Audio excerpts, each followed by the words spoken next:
বিক্ষোভ দেখিয়ে খুব সাম্প্রতিককালে পাকিস্তানের সিন্ধু প্রদেশে যে স্বরাষ্ট্রমন্ত্রী আছে তার বাড়ি জ্বালিয়ে দেয় বিক্ষোভকারীরা, এবং সেটা আটকাতে আসলে পাকিস্তানের যে পুলিশরা আছে সেই পুলিশরাও কিন্তু ব্যাপকভাবে মারধর খায়, এবং যখন দুটো গোষ্ঠীর মধ্যে সংঘর্ষ চরমে যায় তখন কিন্তু প্রায় দুজনের প্রাণ গেছে এবং 7জন কিন্তু হসপিটালাইজড।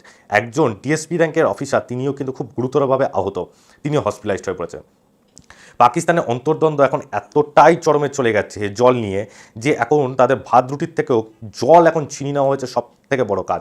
ঠিক তারই মাঝে আফগানিস্তান এবার কুনার নদীর ওপর বাঁধ নির্মাণের কথা ঘোষণা করবেই, এমন একটি পরিস্থিতি তৈরি হয়ে গেছে। তার কারণ এই কুনার নদী কাবুল নদী থেকে বেরিয়ে একটি কুনার নদী, সেটি পাকিস্তানের গিলগিট প্রদেশ হয়ে এটা আসতো পাকিস্তানের পাঞ্জাব প্রদেশের সিন্ধু নদীর জলটা যেখানে এসে মিশছে ভারতবর্ষ থেকে, ঠিক সেখানে এই কুনার নদীটাও আসতো।